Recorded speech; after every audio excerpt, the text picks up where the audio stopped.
1400 మంది చనిపోయారు కాబట్టి ఒక్కొక్కళ్ళు చనిపోయినందుకు ఒక మరణశిక్ష విధిస్తారు కదా. ఇప్పుడు 1400 మంది కాబట్టి 1400 టైమ్స్ ఆవిడకి మరణశిక్ష విధించండి. అది సాధ్యం అవుతే కనీసం ఒక్కటైనా మహాప్రభు ఆవిడ చంపేయండి బాబు, ఆవిడ మాకు అడ్డం ఉందని బంగ్లాదేశ్ వాదిస్తుంది. ఏంటి అడ్డం అంటే ఆవిడ ఎవరండి? బంగ్లాదేశ్ ఇప్పుడు ఫోటోలో కనిపిస్తున్నట్టు బంగ్లాదేశ్ జాతి పిత ఒకళ్ళు ఉంటారు, ముజిబుర్ రెహమాన్ అని. ఆయన యొక్క కూతురు షేక్ హసీనా. ఆయన పార్టీ పెట్టిందే ముస్లిం లీగ్ అనేది. ఈ ముస్లిం లీగ్ అనేది చాలా చాలా ఇంపార్టెంట్, దేశానికి స్వతంత్రం తెచ్చిన పార్టీ.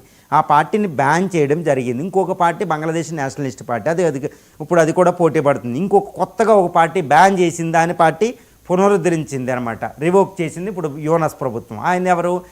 జమాయిత్ ఈ ఇస్లామీ అని. ఆ పార్టీ ఇప్పుడు అధికారంలో మతతత్వ పార్టీ, యాంటీ ఇండియన్ పార్టీ. ఆ పార్టీ ఇప్పుడు ఎలక్షన్లో పార్టిసిపేట్ చేయబోతుంది. ఈ ఎలక్షన్ ఎప్పుడు జరగబోతున్నాయి? 2026 ఫిబ్రవరిలో ఎలక్షన్ జరగబోతున్నాయి.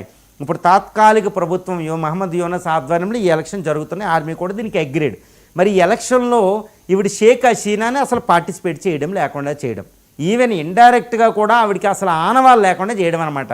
ఆ టార్గెట్తో బంగ్లాదేశ్ ప్రయత్నం చేస్తుంది. ఎందుకంటే షేక్ హసీనా ఇండియాకి చాలా ఇంపార్టెంట్. ఇప్పుడు ఆవిడ పార్టిసిపేట్ చేయకపోతే వచ్చే ఏ పార్టీ అయినా అది ఇండియాకి ఎగ్నెస్ట్గానే ఉంటుంది. కాబట్టి